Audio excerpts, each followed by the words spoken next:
आज की वीडियो में गेहूं बुआई के 6 महत्वपूर्ण बातों के बारे में हम बात करेंगे जिनको हर किसान भाई को ज़रूर अपनाना चाहिए। यदि आप इन 6 बातों का ध्यान रख के गेहूं की बुआई करते हैं तो आप शुरुआत से ही पौधे का अच्छा अंकुरण कर पाएंगे, अच्छे से पौधे का विकास होना चालू होगा, जिससे आपको उत्पादन भी बाद में अच्छा मिलेगा।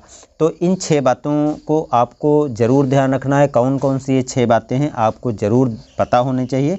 वीडियो शुरू से अंत तक देख लेना, आपको इन 6 बातों का पता चल जाएगा और आप अपने खेती में ज़रूर अपनाइएगा, जिससे आप इसका पूरा लाभ ले पाएँ, यानी गेहूं में शुरुआती अच्छे से विकास और अंकुरण कर पाएँ। नमस्कार दोस्तों, मैं सतीश, आप देख रहे हैं STR खेती।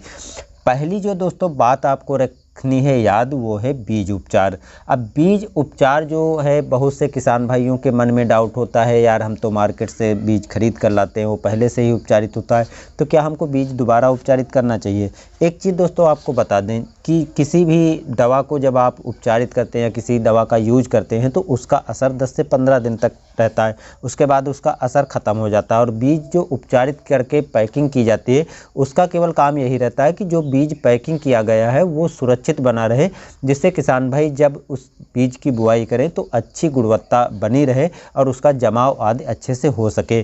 तो वो पहले की प्रोसेस होती है। जब आप बीज की बुआई करने जा रहे हो तो बीज को बुआई करने के बाद उसको अच्छे से सुरक्षित रखना, रोग बीमारियों से बचाव के लिए आपको बीज दोबारा उपचारित ज़रूर करना है।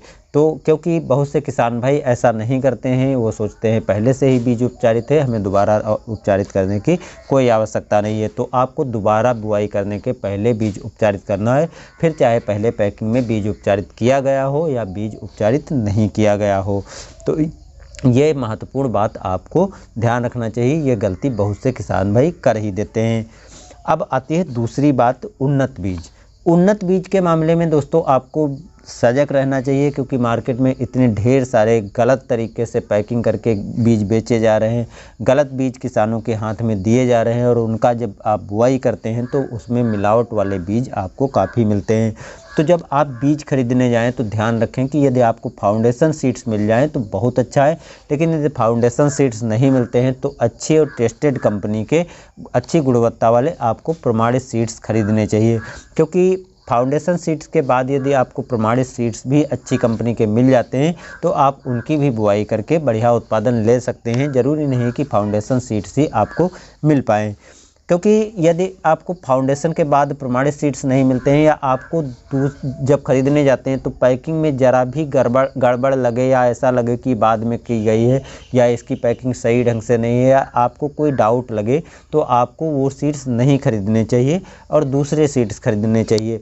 यदि आपको कहीं पर सही सीड्स नहीं दिखाई पड़ रहे हैं, मिलावट वाले शक हो रही है, तो कोशिश करें, यदि आप पिछले साल अच्छी क्वालिटी के सीड्स आपने बुआई की थी और अच्छी गुणवत्ता वाला गेहूं आपके पास पुराना रखा हुआ है, तो उसको सेलेक्ट कर सकते हैं। क्योंकि जो प्रमाणित सीड्स हैं या फाउंडेशन सीड्स हैं उनकी आप कई बार बुआई कर सकते हैं, पैदावार नहीं घटती है, लेकिन 3 से 4 बार के बाद जब बुआई करते हैं तब उत्पादन घटता है।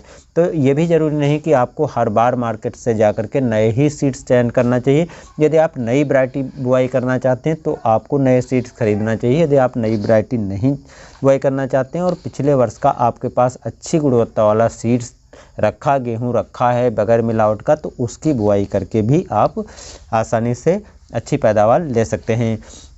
तीसरी जो महत्वपूर्ण ध्यान रखनी है बात, वो है उन्नत किस्म। अब जो उन्नत किस्म के बारे में बात आती है दोस्तों, तो आप देखते होंगे कि मार्केट में बहुत सी नई किस्में लॉन्च की गई हैं। तो नई किस्में ज़रूरी नहीं है कि आप तक मिल जाएं या आपको प्राप्त हो जाएं। नई किस्मों के नाम पर, नई वैरायटियों के नाम पर बहुत सी फ्रॉड कंपनियाँ या बहुत सी मिलावट वाले सीड्स आपको उपलब्ध कराए जाते हैं और आप उनको महंगे दाम पर खरीद करके बुआई करते हैं और बाद में आपको उसका लाभ नहीं मिलता है। तो कोशिश करें जो नई सीड्स हैं वो जहाँ से लॉन्च की गई हैं वहाँ से प्राप्त करें। यदि वहाँ से नहीं मिल रही हैं तो इधर उधर आपको भटकने की ज़रूरत नहीं है और उन वैरायटियों के चक्कर में मत पड़ें। और आप जो आपके पास सीड्स रखे हैं या पुरानी जो अच्छी गुणवत्ता, अच्छी क्वालिटी वाली सीड्स हैं उनकी बुआई करें। और उन्नत किस्म से थोड़ा आपको ध्यान ये भी रखना है दोस्तों कि आप अपने एरिया के हिसाब से ही वैरायटियों का चयन करें, क्योंकि दूसरे एरिया की वैरायटी ज़रूरी नहीं है कि आपके एरिया में अच्छा उत्पादन दें। बहुत से किसान भाई जो है ऐसी गलती करते हैं और उनका उत्पादन बाद में घट जाता है, उनको फ़ायदे की जगह पर नुकसान होता है। तो अपनी एरिया में जो अच्छी उन्नतशील प्रजातियाँ आपके एरिया के हिसाब से लॉन्च की गई हैं या आपके एरिया में जो अच्छी पैदावार देने वाली वैरायटियों की बुआई करते हैं, उन वैरायटियों का चयन करें और इधर उधर के चक्कर में पड़ के आप पैसा और समय बर्बाद ना करें और आपको इससे फ़ायदा के बजाय नुकसान हो सकता है। पाँचवीं और महत्वपूर्ण दोस्तों एक बात और ध्यान रखना है, समय से बुआई। अब देखते हैं बहुत से अगेती किस्मों के सीड्स रहते हैं, बहुत से पिछेती से और बहुत से समय से। तो समय से बुआई का मतलब है आप नवंबर के शुरू से अंत तक बुआई कर सकते हैं। यदि आप ऐसी वैरायटियों का चयन करते हैं तो वो समय वाली तो नवंबर में बुआई कीजिए। अगेती किस्मों की आप अक्टूबर के अंतिम सप्ताह तक या 5 नवंबर तक बुआई ज़रूर कर दें। और यदि आप लेट वैरायटी वाले चयन करते हैं तो लेट वैरायटियों की आप मध्य नवंबर से और 15 दिसंबर तक बुआई कर सकते हैं। उसके बाद बुआई करने से आपको उतनी अच्छी उपज नहीं मिलेगी। तो बुआई करने का समय भी आपको ध्यान रखना है और जिस समय आप बुआई करने जा रहे हो तो उस समय कौन सी वैरायटी सेलेक्ट की है, इस बात का भी आपको ध्यान रखना है। अंतिम बात दोस्तों जो छठी है, उस बात को भी आपको ज़रूर अपनाना चाहिए जब आप बुआई करने जा रहे हों कि उचित उर्वरक। अब उचित उर्वरक का चयन करना चाहिए। इसके हिसाब से आप अपनी एरिया के हिसाब से या मिट्टी के जांच के अनुसार ही उर्वरकों का चयन करें। इसके साथ साथ कंपोस्ट या वर्मी कंपोस्ट को भी अपने खेत में ज़रूर डालें, जिससे आप पैदावार बढ़िया ले पाएंगे और शुरुआत से ही पौधे का अंकुरण अच्छे से हो पाएगा।